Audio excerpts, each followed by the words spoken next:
what a dynamic character he is. একসাথে থাকি না, আমরা একসাথে স্বপ্ন দেখি। থাকাটা তো খুব বাস্তবিক একটা প্র্যাগমেটিক বিষয়, কিন্তু আমরা স্বপ্ন দেখি, আমরা কথা বলি সিনেমার ভাষায়, আমরা নিজেরা কানেক্ট করি সিনেমার মতো করে। আমরা যখন ইভেন একটা সিনেমা দেখি, আমরা আসলে সিনেমা এনজয় করতে পারি না। আমরা প্রতি মুহূর্তে আচ্ছা ওকে বলি, আচ্ছা দেখছো রোতে শটটা, কালকে জিজ্ঞেস করতেছে এটা কি শটস, আমি বললাম এটা ভার্টিগো শটস, এটা ক্যামেরা ট্র্যাকিং জুম আউট করছে, কেন এটা বুঝাতে হলো। তারপর আবার আমাকে আমি হঠাৎ করে ভুলে যাই, আমি সেই দিন আমাকে বলতে আমি ভুলে গেছিলাম কোন একটা শব্দ অ্যাব্রিভিয়েশন শিখালে না তুমি আমাকে, ADR বলে এডিআর কি বলো তো। আমি তো এত বছর ফিল্ম পড়ি, আমি কখন যে এডিআর শব্দটা ব্যবহার করি, এডিআর কি, তখন এডিআর কি বলো। automated dialogue replacement. সো ওর 9 বছরের সিনেমা পড়াশোনা, আমার সিনেমার অভিজ্ঞতা সব মিলায় ইটস এক্সাইটিং। আমরা সিনেমা নিয়ে বসবাস করি, দ্যাটস অল। ওরকমই আর মজা। এটা হয়, it's kind like a curse আবার ব্লেসিংও। মানে আমরা কখনো সিনেমা ওইভাবে এনজয় করতে পারি না, কারণ প্রথম শট থেকেই মানে যখন আমাদের এই ফেড ইন করে রাইট বেঁচে যে হ্যাঁ এভাবে যাচ্ছে, ক্যামেরা এটা ডলি হচ্ছে, এটা হচ্ছে, আচ্ছা ক্যামেরা এটা গেল, ওর মুখে এটা পড়লো, আচ্ছা লাইট ওই পাশ থেকে আসছে ব্যাকলাইট, মানে ইটস যে কনস্ট্যান্টলি ওর মাইন্ড।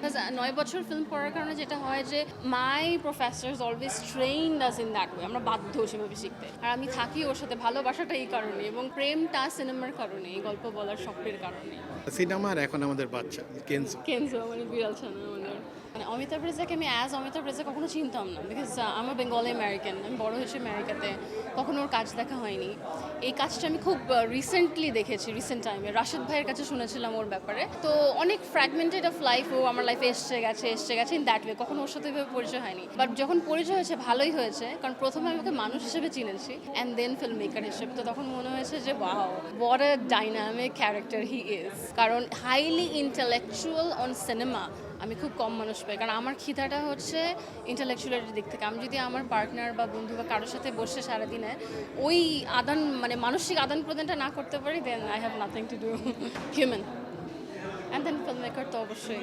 আমি একটা জিনিসই বলবো যে আমি ও বেঙ্গলি আমেরিকান, কিন্তু এত বেশি বাংলা এত ভালো বোঝে, বাংলা এত ভালো এদেশের ইভেন ফোককেও এত ভালো বোঝে, এইটার আমার কাছে বিস্ময় লাগে। এটা গেল 1 নম্বর কথা। 2 নম্বর কথা, হিউম্যান, ওর যে কোনো প্রাণ বা প্রাণের প্রতি ওর অদ্ভুত মমতা, ভালোবাসা, এই মমতা আমাকে মুগ্ধ করে, আর এটার আদরেই আমি জড়ায় থাকি আর কি।